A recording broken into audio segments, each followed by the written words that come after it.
Olá pessoal, tudo bem? Meu nome é Thiago, mais uma vez gravando vídeo para o canal e hoje eu vou falar sobre um livro de um assunto que eu gosto muito, que é sobre simbolismo.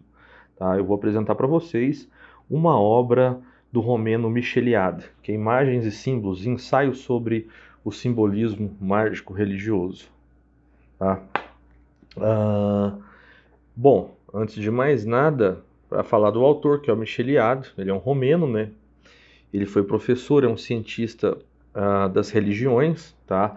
Filósofo, falava vários dos idiomas antigos, sânscrito, hebraico e idiomas modernos como francês, alemão, italiano.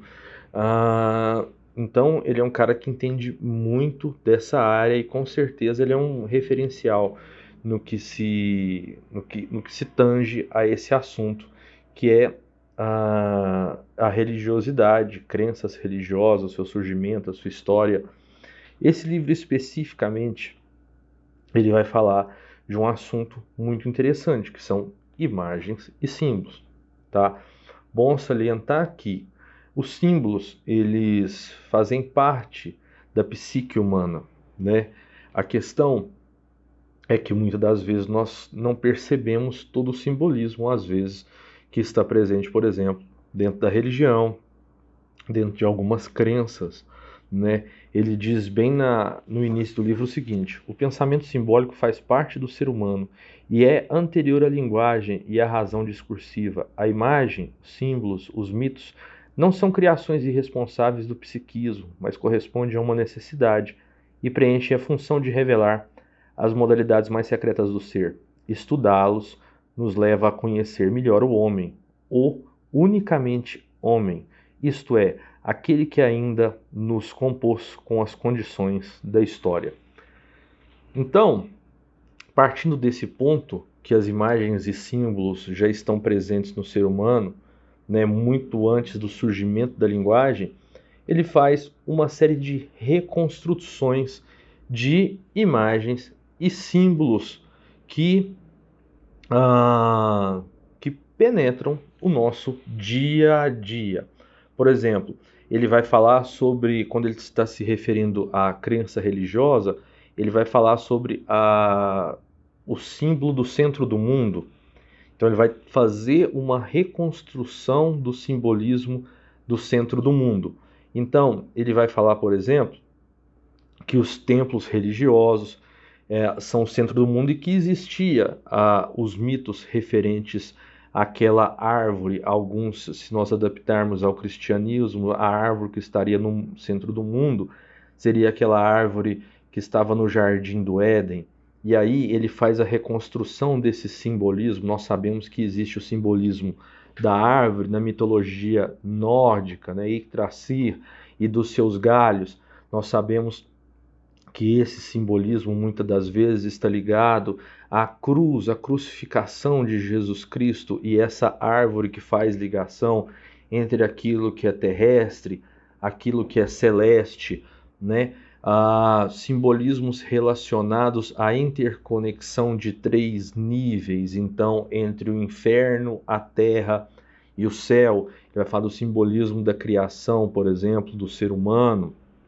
Então, o interessante é que ele vai fazendo essa reconstrução histórica desde das crenças pré-históricas e no que aquele símbolo pode ter se tornado.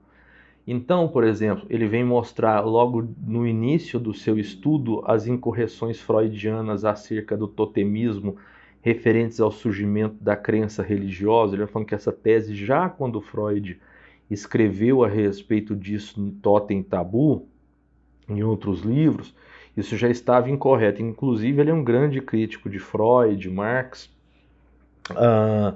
e do seu uso de simbolismo de modo reducionista. Por exemplo, quando Freud fala do Édipo, né, e aí ele vem falar da questão do simbolismo relacionado à figura feminina, à figura da mãe. São assuntos interessantes. Ele vai falar, por exemplo, dessas questões de níveis relacionados ao xamanismo, às crenças chinesas, referente a esses três, digamos, estágios, e que o homem estaria nesse meio entre inferno, terra e céu. Outro aspecto também nesse estudo que é muito interessante, não se deixe enganar pelo tamanho do livro, é o que se refere ao simbolismo da feminilidade e da virilidade masculina. Então ele vai falar, por exemplo, sobre a pérola, o marisco e a lua. Então ele remonta a crenças japonesas, chinesas, que relacionavam a pérola à produtividade, à fertilidade, inclusive no que se refere às questões relacionadas à colheita, como era comum a pérola estar associada à mulher e a pedra de jade ao homem. Inclusive era costume no Oriente, em especial no Japão, enterrar as pessoas inserindo em seus orifícios pedras de jade, né, se fosse homem, e ouro, né, ou às vezes ornar os esqueletos das pessoas, ornar o corpo, e acabava às vezes sobrando ele, o esqueleto, por exemplo, das mulheres relacionadas à pele, mostrando que o simbolismo da pérola, ele foi um simbolismo que hoje ele está ligado àquilo que é comercial. Contudo, esse simbolismo tem uma ligação direta a essas imagens de fertilidade, a concha, como tocava-se búzio em celebrações de casamento na Índia.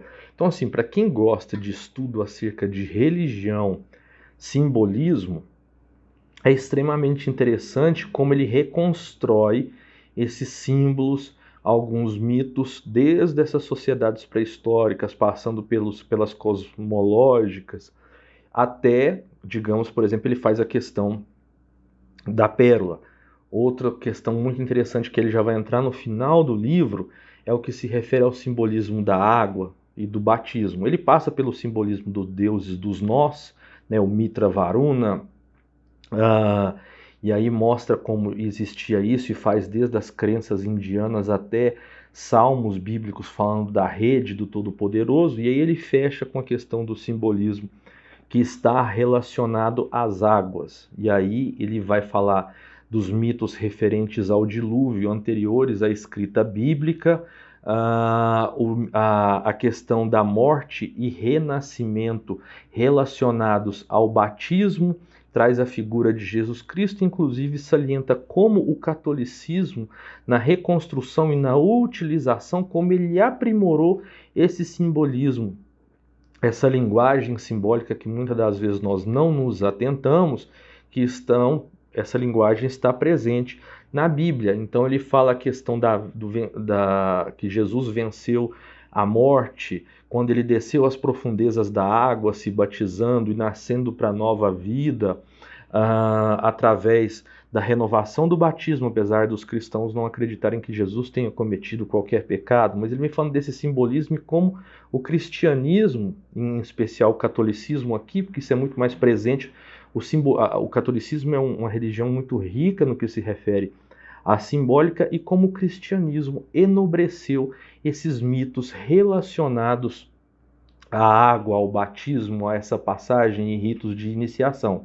Enfim, para quem quer se aventurar pelo simbolismo, pelas imagens e procura reconstruções muito profundas, o Micheliade, esse livro, Imagens e Símbolos, é uma porta de entrada excelente e que vai fazer toda essa articulação simbólica que muitas das vezes nós não sabemos ou sequer nós não nos atentamos, né?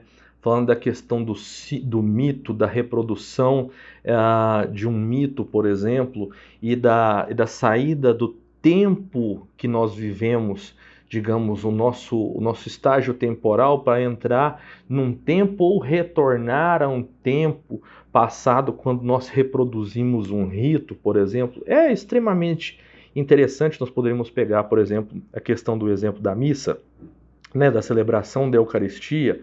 Então, inclusive há no missal aquela frase: anunciamos a vossa morte e proclamamos a vossa ressurreição. Nós estamos anunciando novamente a morte de Cristo, ou seja, nós estamos simbolicamente retornando ao momento em que foi celebrada a Santa Ceia. Então, esse deslocamento temporal, enfim, um livro muito interessante para quem quer se aprofundar e iniciar seus estudos na área da simbólica e das imagens. Michel Liade, Imagens e Símbolos. Um abraço, até o próximo vídeo.